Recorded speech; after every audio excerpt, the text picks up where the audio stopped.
I believe we are live. Welcome to BJJ Suomi Live, Elisabeth Clay. Thank you for having me. It's my honor to have you here. Let's tell people a little bit about who you are. You are from Alaska originally? Originally from Texas, but I've lived in Alaska for 10 years. Oh, really? I thought you were, Yeah. I thought you were from Alaska originally, but so. No, I've lived there for 10 years though. So basically my entire childhood. Right. And what is actually pretty interesting for us in Finland is that you are almost 100% Finnish as your heritage. From your mother's and your father's side, you are, if I'm not wrong, second generation American in your family. It's from my dad's side, not from my mom's side, but yeah, it's majority Finnish. Yeah, that's great because we Finnish, we like to own people when they do well. So I'm pretty sure that we have already owned you in here. And for that reason, it was really bummer that you couldn't come to Finland for the ACCC trials in 2007, ACCC Worlds in 2017. Yeah, that one sucked. You had a pretty severe injury before the World Championships, am I right? Yeah, I tore my PCL like a month before, and I kept trying to train because I was like, it's okay, I'll just train through and like I'll take a break after. Like I'm not gonna not go to Finland and not go compete ADCC. But my knee kept like popping out of place, and just for like stupid stuff like getting locked down and my knee would be popping out of place and stuff. Yeah. Well, I think according to your career, it was a better decision not to compete on that tournament. So yeah, for sure. I'm pretty sure that it was a tough decision, but it was the right one to do. You were pretty much the youngest one to win the ADCC trials at that point, when you were just 16 to win the ADCC trials in 2017. You were fairly unknown before that. How did the world change after winning the trials in such a young age? It was crazy. So I don't obviously I've blown up a lot more now than I did then, but after winning it, it was weird because you go from like just going to gyms and like it's normal. And I remember the first time I think I went because I had a super fight like a month or two later.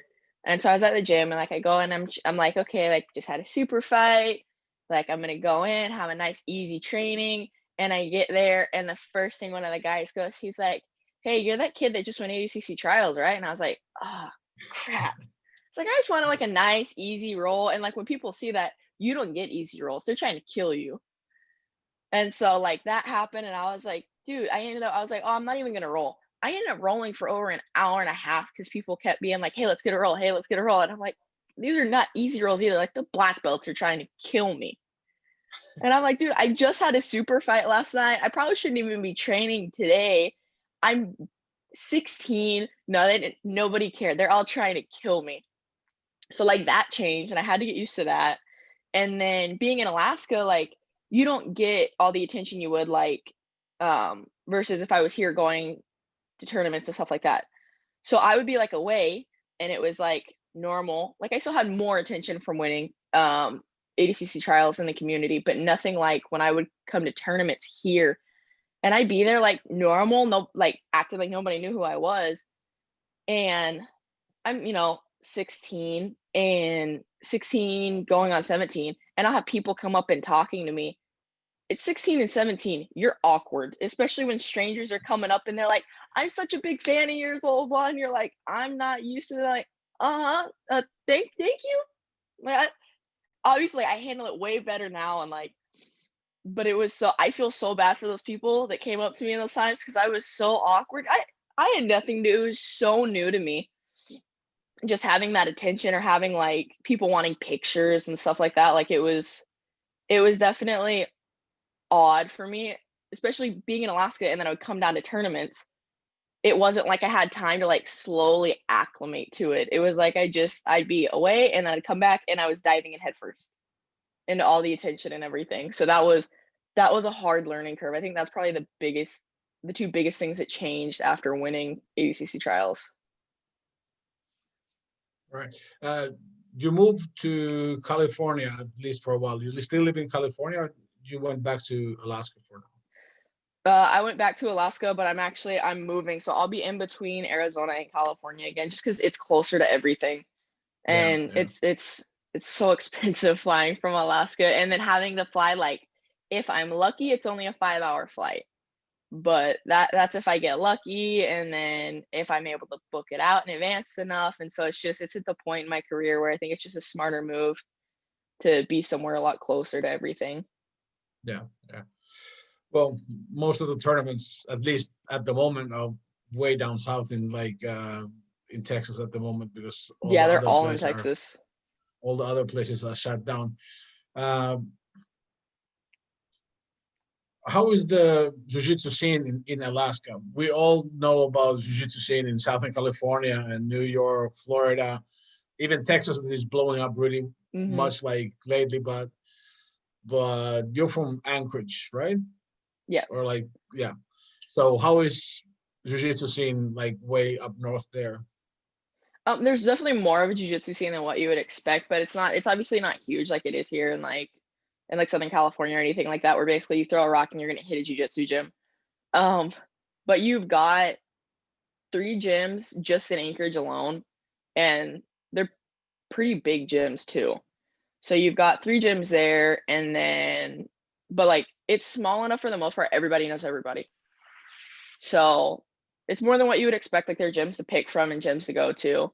But everyone knows everyone, and like going to, because they'll have like little state tournaments every year that you'll go to, and so everybody knows everyone, everyone's talking and everything like that. So, but it's definitely like it's small, and because of that, like good and bad, everybody knows everybody, and everyone knows everyone's shit. How hard is it to kind of make it in jiu-jitsu coming from a smaller place like Alaska? I'm pretty sure it's kind of like similar to like Finland. We are way up north in here, and like the rest of the Europe is pretty far from us and stuff like that. So it's pretty similar as a situation there. So Yeah. how do you become one of the top competitors in the world from smaller place, which is pretty far from everything else? Just putting in the work. Like a lot of times, not for the first couple years. I trained like 5 days a week and whatever, and I would always go in early, and I'd be working out or doing something, but just going in early, because I'll go in like 10 a.m. and I'll message some of the guys like class starts at noon. I'll go in 10 a.m. and we'll do. I don't like drilling so much just because that's me, and I am a terrible student. But I'll go in early and like work takedowns or go in and roll, and then like as I'm rolling, instead of drilling, or like as I'm rolling and I find like little spots that aren't good, like stop and then go work on those, and then go back to rolling and then try and fix them. And just going through and training all the time. Like you don't have to just go in for the classes, because I think in a lot of smaller areas they don't offer enough classes for you. And so like there's not an issue with like hitting up some, like obviously talk to your professor or whatever, because you have to have a key anyway, get permission and all that. But once you do, like there's nothing wrong with hitting up people and being like, hey, let's go in at this time and let's get in extra training. I want to work on this because like I've got these goals, like come in, make sure you like push me and things like that. Like I do that like 5 days a week. I'll go in 5 days a week early, and I'm working on stuff that I want to work on, or I'm rolling extra or things like that. And so you have to have a lot more initiative being in a smaller place, because you don't have the resources that you'll have in other areas. There probably aren't a ton of competitors. There might be people that grind, but they're probably not like trying to be high level athletes. So you're going to have a lot more initiative than like, say, you were in Southern California training at Atos. So just having more initiative and going after it, and like, don't let people tell you no. They can offer advice or different ways to do it, but like you're going to hear no a lot, or the fact that like you can't do that.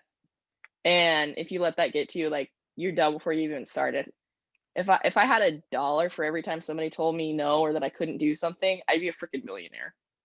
I'd have been a millionaire by like 16. If that's not like, I heard that so much. You can't do that. You're going to burn out. You're going to this. And like, maybe take it in like into consideration, but take everything with a grain of salt, and like you got to decide what you want and then and do it, especially being in a smaller area. Yeah.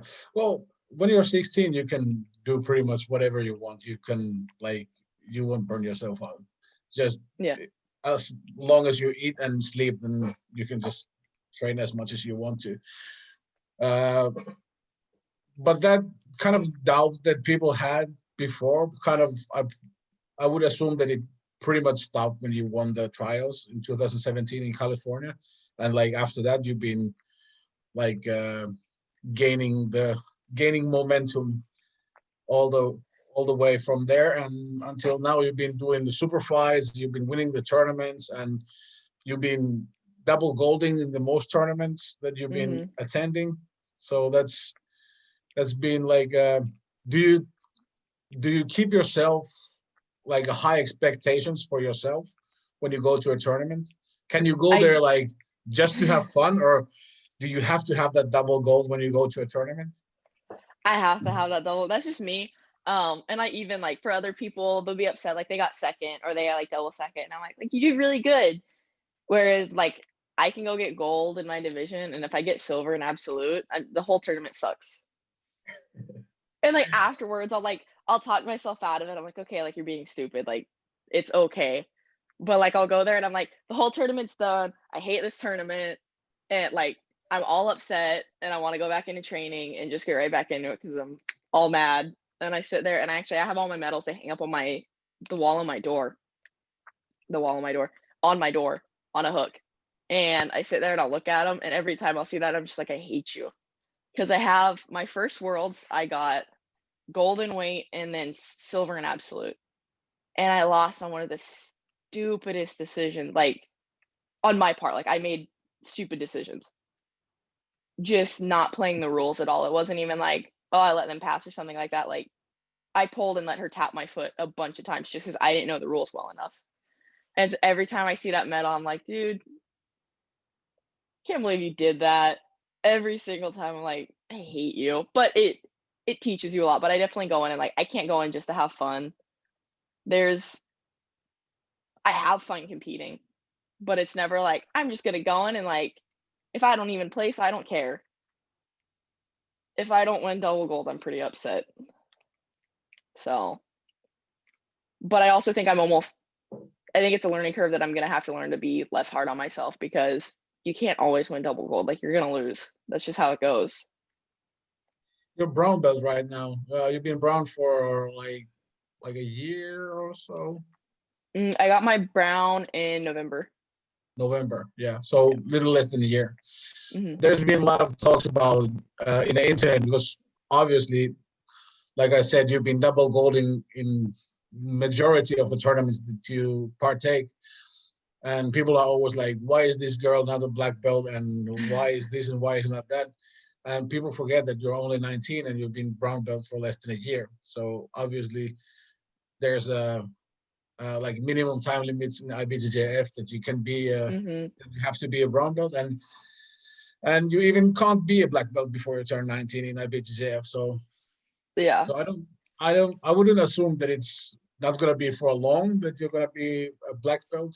But how do you think that it's going to change? In of course, ADCC you've been competing, and the super fights you've been competing a lot, so that doesn't change. But in the IBJJF tournaments and in the tournaments that they have the gi divisions or the belt divisions, how does that change? Because the level of the competition goes up a lot.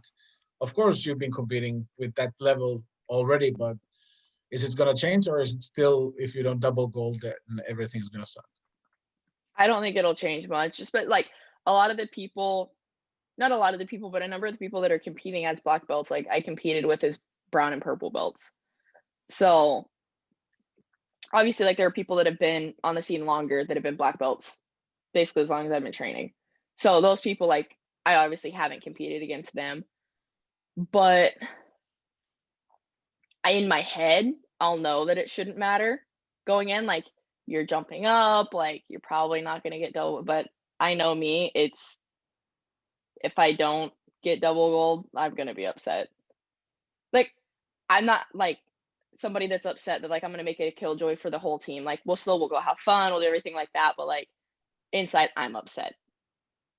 And I just know myself, like that's never gonna change. It didn't change going and competing as a brown belt like 3 weeks after I got my brown belt, going competing Nogi Worlds. Like if I didn't walk away, and granted I won double gold, but if I didn't win double gold, it wouldn't have mattered that I only got it 3 weeks before. I would have been upset. Talking about, you haven't been competing with all the biggest jiu-jitsu stars yet, but we have a couple of questions that we got beforehand through our Instagram page, and one came from Elvira Karppinen, and she wants to know that who you want to face in jiu-jitsu. I don't have a list. Like a lot of people, like they have like a hit list. I've got Gabby, and that fight should have, because she accepted it. So basically, we just need to set a date for that. I just had some like injuries that I needed to heal because I had 4 fights since June. Like I was fighting basically every 2 or 3 weeks. So I need a little bit of a break. But I'm wanting to fight her sometime in September. And after that, like, I don't care, any of the top girls. I have a hard time calling people out because I don't like it. Basically, any of the girls that are at the top, I'm good to fight. But I just don't have like a list, and I'm like, this is people that I want to fight. Like, like I'll get offered the fight, and if they want to fight, like we'll fight. So after the Gabby fight, I don't think I have anyone that I want to fight. I'm sure Samir and Kashino are going to be like, hey, you should fight this person. I'm like, okay. That's pretty much me. I'm like, yeah, okay. You'll fight anybody. Yeah. How about the ADCC 2021? We're gonna see you there. That's the goal. I'm gonna compete the trials, and hopefully actually go into that one healthy. Just because I did not go into the last one healthy at all. So going to this one, the coming up one healthy, and the goal is to be at ADCC 2021 for sure. Which is crazy. I was thinking about it. I was like, I'd have been 17 that first ADCC. If I go to this one, I'll be 21. Like that's insane. You can buy beer after the tournament when you win that. I know, and it's in Vegas, which is even better. Yeah, that's gonna be hard for some people, just to be in Vegas for a while. Yeah. When you first did the ADCC trials, you were just a baby, so you were competing in under 60 kilos category, and now you grown up woman and you went up a category. How does that affect on your game in ADCC? Because obviously, like girls like Gabby and Tayana, they're huge compared to you. But have you competed like against really like that much bigger opponent, or is it something that you just cannot kind of prepare for? I don't know about Gabby, but I've fought people Fanya size before, and for the most part I play the same game. As long as I can close my guard, I'm good. I fought one girl in Worlds 2018, I think. And so it was in the gi, but so like I couldn't close my guard. So then I had to change my game because like I locked and my toes were literally like touching. There was no lock, no nothing. So on that one, I actually ended up winning, which is hilarious. I ended up winning that one on takedowns. But for the most part, if I can lock my guard, my game doesn't really change that much because I can still work. If I can't lock it, obviously things change because I can't keep it as tight. When I adjust, I can't move you. And so that type of thing. But it's different. It's definitely different competing in the over 60 versus under. In the under, I always strong, like way stronger than everyone when I competed there.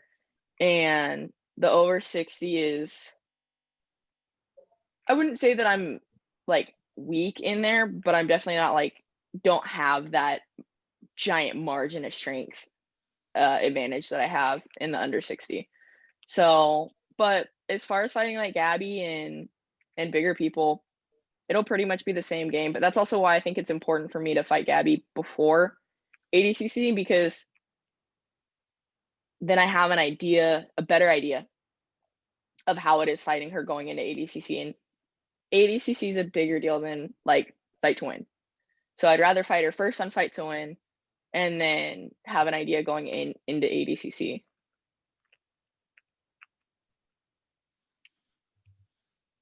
Okay. People want to know how you train. You also train in judo, right? Mm-hmm.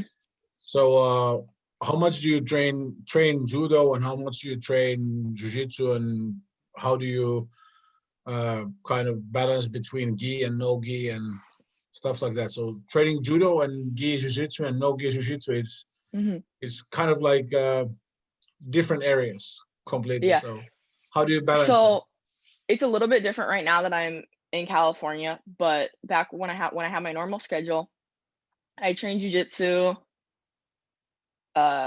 Monday, Tuesday, Wednesday, and Friday. I train because I go in early. So I'd roll early and then I train the noon class, and then I would train like night and competition class.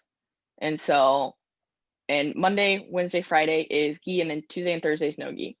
So Tuesday, Thursday, I would train same thing, like early, and then like before the class, the noon class, the night class. But on Thursdays, the night class is a wrestling class. So I get to work my wrestling as well.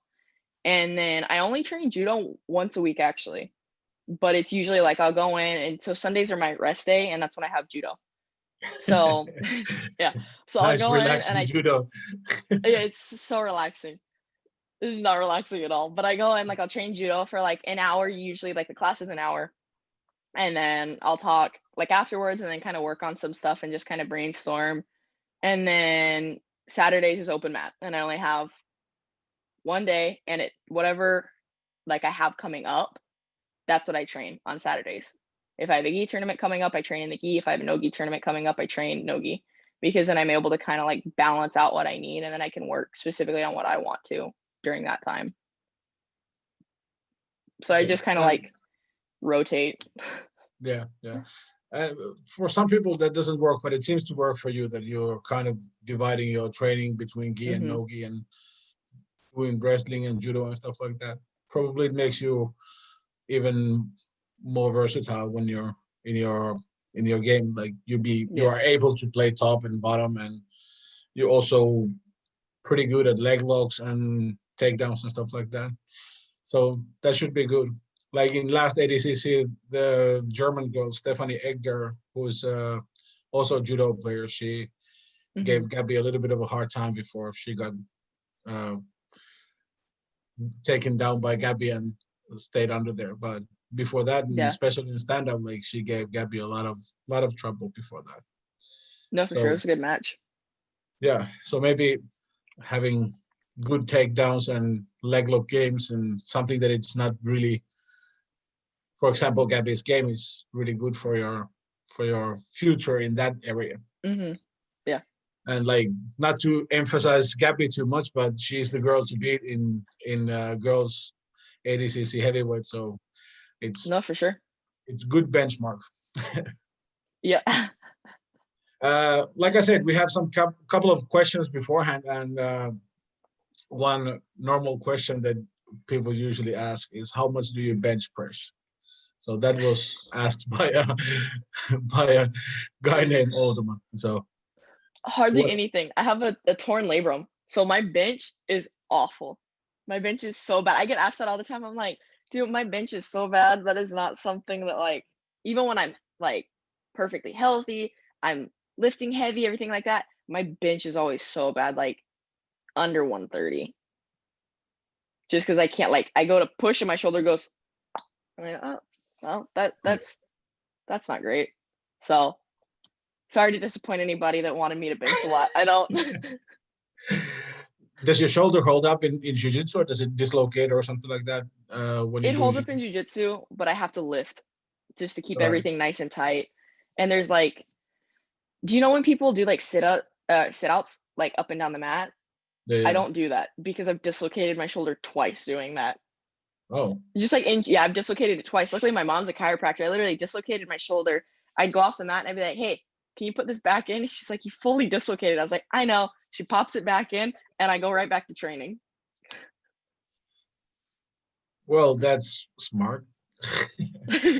No, not really. But you always, do as I say, not as I do. How much do you do kind of like outside jiu-jitsu training, like weights or running or stuff like that? I live 3 days a week. I don't run or Right. anything like that. So if I want more cardio, I'll go do more jujitsu. And you don't have to run because you know jiu-jitsu. Exactly. You don't need to run away from people if you know how to do jiu-jitsu. And another question that came beforehand is like what does your Finnish roots mean to you? Like we talked about in like earlier in this podcast that you have a Finnish roots, and of course us being from Finland, that's something that is very interesting to people. And what does that mean to you to be a Finnish in America?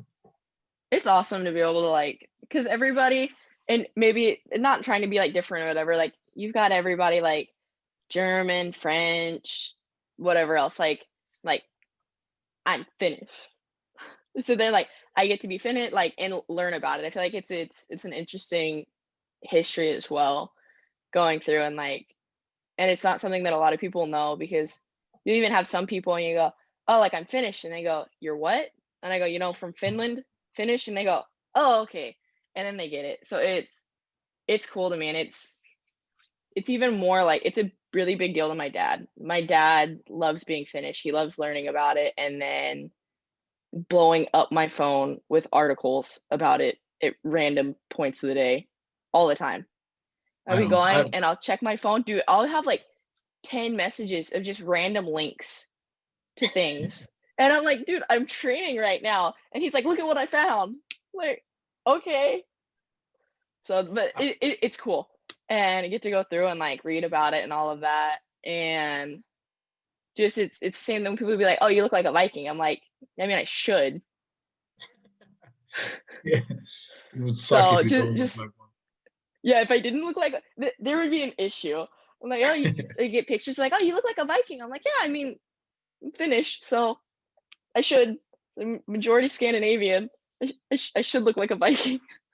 Yeah, I've actually been talking with your father a lot, like during these couple of years, and he's a cool dude, and we've been talking a lot about Finland and like Finnish American history and stuff like that. Like my grandfather was actually born in America, so I Oh, have really? Finnish American roots as well.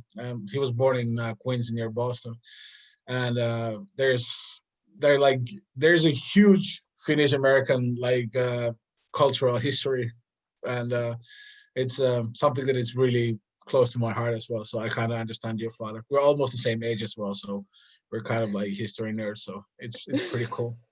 Dude, I always get so many article links, and I'm like, dude, half of these are saying the same thing. They're like, yeah, but they say it in a different way. Like, okay. That's cool. Uh, you also, I don't know if this is correct, but following your social media, it seems that you're already kind of like teaching as well. You've been helping with the kids' class and stuff like that, at least. Do you think that coaching or teaching would be your thing in the future more? Once I'm done competing, probably it'll be more so. But like I've taught since I was like 13. So Right. I've helped in the kids' classes since I was like 13. And then I ran a kids program for a year when I was like 16. And then for the last year, I ran the entire my littles. So like 2 to like 5. So I ran that, and I love teaching, honestly. Like that's the biggest thing, like coming here that kind of sucks, is I don't get to teach as much. So I'm teaching once a week while I'm here, but it's obviously like it's also not the same teaching adults as it is teaching kids. Kids are way more fun to teach. The adults are kind of like, okay, let's do jiu-jitsu, blah blah blah, here's your stuff. But like the kids, it's a lot more fun, and they're so honest. Those kids either love you or they hate you, and you know exactly what they think. So anyway, but yeah, teaching I think will definitely be a big part later in the future. You think you're gonna have your own gym or something like that, or just gonna be teaching at the gym that you're gonna be training at? I don't know. Running your own gym comes with so many other things other than like just teaching. Like then finding people to cover, dealing with all the taxes and the taking payments and dealing with people not wanting to pay or all that stuff. So I don't know if I'd own my own school just because a lot more comes with it when you do. Um, but you never know what the future holds. So I might hit a point and I'm going to go, okay, I'm ready to open a gym. Or I might not. Are you fully committing to jiu-jitsu at the moment, like 100%, or are you studying something or working at the side or doing whatever, or is it just jiu-jitsu that you're doing right now? Just jujitsu. And I've been fully committed to it since I graduated. When did I graduate? 2017? Yeah, I graduated in 2017. So since then, I've been fully committed. You don't have any plans to go to college or anything like that to study anything, or just fully focusing on jiu-jitsu? Fully focusing on my jujitsu because it takes more time away from it. And if I'm not planning on using the degree, it just doesn't make sense to me. Yeah. Besides, college is always sitting there. You should go to, there's a Finland University in Michigan, so maybe you can apply there. That would be cool. That would be cool, yeah. And what would you be if jiu-jitsu wouldn't happen? Like, if you wouldn't blown up in jiu-jitsu, what would you do right now? I was gonna go to medical school, so that's what it was between. It was between medical school and jiu-jitsu, and I was 14, I think, when I made that decision. That I was like, okay. I was like, what am I gonna do? Because like it was hard to make that decision for me. Um, but I think for me, like I've always wanted to be an athlete. Like when I was younger, I wanted to be a gymnast, and like I did gymnastics, and I wanted to go to the Olympics, and like it didn't happen. So I think for me, it was just something that like I've always loved being an athlete. I've always loved that drive. I've always loved like the physical side of it and just having that. So yeah, go to medical school. Yeah, it would be great, but it would not, I don't think I would be anywhere near as happy as I am now. Yeah. How did your parents take that when you were 14 and you said that, well, Mom, Dad, I think I'm going to do jiu-jitsu for my living. I'm not going to go to medical school like I was planning to. They had no issue at all. Honestly, I'm so grateful. My parents are so supportive. They're like, okay, that's fine. Like, that was it.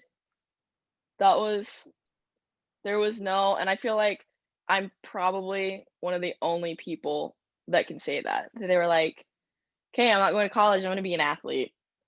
And they're like, perfect. Like, there was never any argument, never any, oh, are you sure? Like, it was just, okay, yeah. I'm going to graduate early and I'm going to turn down this scholarship. Okay, great. Like You that, had a that was scholarship it. for the medical school? Not for medical school, but for the first, like, because you have your basic stuff you have to hit before you can go in. And so I had it just for that. And then obviously, like, I could have worked to get more going to school. And I was just like, I'm just going to turn it down. Like, okay, that's fine. Like, whatever you want to do, as long as you're giving it your all, like, they didn't care. Like, if I was being lazy and was like, I'm going to be an athlete, but I'm training like 2 times a week, they'd have been like, no. But I wasn't. So as long as I was giving it my all, they didn't care. That's pretty cool. No, I had a question in my mind, but I forgot it. Well, anyway. Yes, now I remember. It's not easy to be a professional athlete in Brazilian Jiu-Jitsu and grappling. And I think it could be double as hard to be a female grappler and be a successful and make your living actually out of that. Because I see a lot of female grapplers and they are doing seminars, they're doing super fights, they are teaching. and still they are working, and they are trying to blow up their Instagram and be influencers and stuff like that. And it's hard. It's really hard, especially for female grapplers, because there's like usually there is less money for female athletes in general, but in marginal sport like jiu-jitsu, there is even less money for female athletes. You obviously manage to make your living out of jiu-jitsu at the moment, but how would you make that even easier living? How would you kind of change the game, or how would you change things so that the female grapplers would have more chances or more opportunities to make a living out of jiu-jitsu? I just think as far as like if I had like a perfect world and I could just go through and like change things, just making it more on par with the guys. And I understand a lot of people's argument, because a lot of times they argue that there aren't as many women. Okay, so let's change it. Instead of doing it like you have men's and women's pay, like for tournaments, a lot of times the women's pays less, or they don't start paying as soon on the belts. So let's run it by percentages of how many people are in each division. Throw because a lot of times like roosterweight division is smaller, even for guys. Like there's certain divisions that are smaller. So why are they still getting more pay if your argument is because there aren't as many people? Just run it by people, then run it by how many, or run it by views. However many people are getting views, like run it more like that, instead of having it like, I think separating it based on gender for pay is stupid, because you either have it based on like how many people are in the division or how many views they're pulling in, because at the end of the day, it's still a business. And I understand that. So just making it more, forget the gender, just throw everything based on numbers. And then women, we might still get less pay. If there are less women in there, if we get less pay, we get less pay. But at least then it's fair. Even if the money's not the same, it's a fair way to do it, because looking at it from a business way, it's fair based on what you're pulling in or how many people are there. Okay, on that side of it, I would understand. But I think or even, I love ADCC. I love the people that run it. But the fact there are 8 women and there are only 2 divisions, and we don't have an absolute. That's a big pay cut right there, not even just having the absolute. Like the pay for the absolute, I think is like double what it is for weight. That's I think so. I'm not sure though. That's ridiculous. Like that's a lot of money right there that the women don't even get the opportunity to try and go and win. And there are less women that are able to go, because like, even forget the divisions, there are only 8 in each division. And here in the States, women can only compete the second trials. We can't compete the East Coast ones. That's the We same. can only compete the West Coast ones. That's the same around the world. Like there's only 1 trials per area for women in each 2-year period. Which is crazy. That's actually my personal perspective. No, can't remember. Oh, anyway, I think so too. I think there should be maybe 3rd category or like bigger divisions for girls or something like that in ADCC, but it's out of my hands. I'm just working for them. So but I think like running it based more on numbers versus if you want to do that, like instead of, and obviously you're still going to have people, because some people, they don't want to learn from women for whatever reason. They don't want to learn from a chick. But you also, on the flip side, you have some women that don't want to learn from guys. So I think that's just normal, and it's how it's going to be. But I think a big thing that needs to change in jiu-jitsu is I think a lot of people focus so much on how do we pull in women? How do we do this? And it's like women.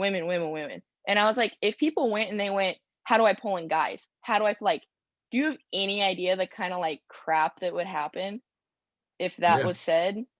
I'm like, you can't focus on like, oh, women this, women that, blah, blah, blah. Like, obviously, like there are different challenges that come with it. But I think a lot of the challenges is the fact that even from other women, we're constantly either being segregated or segregating each other, and whether it's on purpose or not, when you focus on so much on whether it's pulling in women or pulling in something instead of just looking at it based on numbers.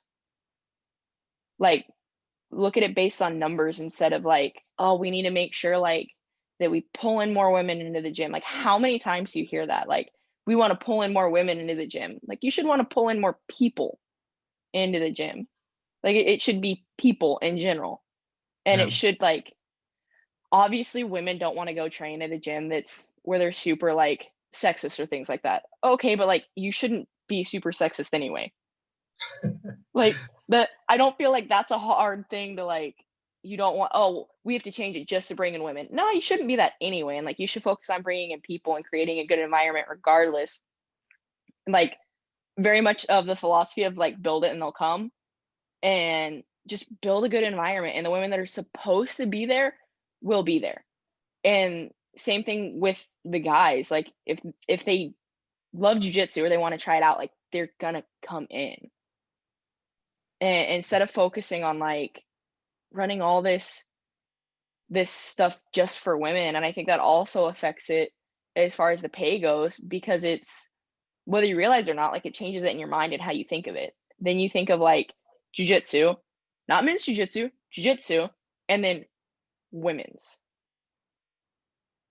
And I think that's just, I think it's going to be something that's hard to change, but I think that's something that needs to change. Like, I don't run women's only seminars. I don't have an issue with it. I would be okay running one, but like, for the most part, I don't do that. I don't teach women's only classes. I don't train with only women. I train with 98% men, just because, like, not because they're a guy, because that's who I'd rather train with. And I think, like, just going in and being able to train instead of like the girls stay with the girls and the guys stay with the guys, I think that it stunts the growth of the women in jiu-jitsu and in the sport. And I think in return that stunts the pay. So it's a whole thing. And obviously, like, women's sports in general are newer as far compared to the guys. And in jiu-jitsu, like, that's 100% the case. Like, women in jiu-jitsu, it hasn't been as popular as the men's for anywhere near as long. So it's, the growth is going to be a little bit behind. But I think that just trying to make it an even playing board and just write crap down by numbers versus when people get paid and how much they get paid and what belt and whatever, like, I think that would be a much better way to do it, versus the guys can start getting paid at purple, but the women only get paid at black, and the pay is still different. Are you running this based on numbers? Because if you're running it based on how many people are in the division and how much money, okay, fine. Or are you running it based on the fact that it's just because it's women? I think that's when it's an issue. If it's based on numbers, I have no issue with it. But if it's based on just the fact that it's a woman, that's when it's an issue, and that's ridiculous. Yeah, you kind of like talk already about the women only seminars and like women only classes. That's something that it's really coming up in a lot of gyms lately. Mm-hmm. Like in our gym in Finland, in Jyväskylä, we've already had girls only training for at least like 10 years. And for us, it was really good idea because we had a couple of girls that were really active and they wanted to train more. And they had friends who would have wanted to train, but like the idea of training jiu-jitsu with guys was off-putting for them. Mm-hmm. So they started training together and had like a beginner's course, and like after that, like a weekly trainings, like a couple of times a week just for girls, but also training with guys as well, like regularly really training with everybody. It's always better than just to separate the groups. Mm-hmm.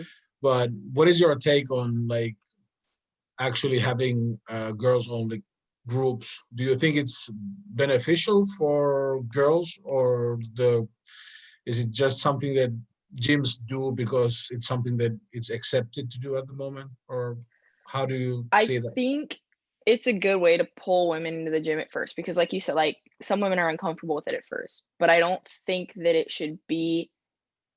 I think it's almost like your beginners classes. Like you should start in your beginners classes if that's what you need, but you don't stay there. Like you move up to the intermediate and up to the advanced. I think the women's only classes are great to first bring people in. Like if they're uncomfortable with it, if they're not uncomfortable, I think they should jump straight into the regular classes. But if they're uncomfortable with the idea of training with men, fine. Do it for a little bit, but the goal shouldn't be for them to stay just in the women's only classes, in my mind. I don't think because you're not going to get the same thing training with the women as you are with the guys, versus like the guys aren't going to get the exact same training just training with the guys. Or if they go, I only want to train with somebody that's over 150 pounds. Like I feel like when you start setting like caps on things and being, I'm only going to do ABC, XYZ, then I think you stunt your growth in some areas just because you aren't used to it. Especially I feel like a lot of women get into jiu-jitsu for self-defense, especially the ones that only want to do the women's only classes. How are you in it for self-defense or to take care of yourself, but you're only going to train with women? One, you're not going to be comfortable if let's say something happens and you train jiu-jitsu just to protect yourself, but you only train with the women. Well, you're not comfortable training with the guys to begin with. Someone putting hands on you randomly is uncomfortable to begin with, even if you're comfortable training with the guys. So you add that, you're already uncomfortable training with the guys. Then someone's doing something like that. Women aren't as strong as men are. Then you add all that together and you've set yourself so far back behind for something that you were training for self-defense, and you don't even know how to defend yourself because you've never trained with men.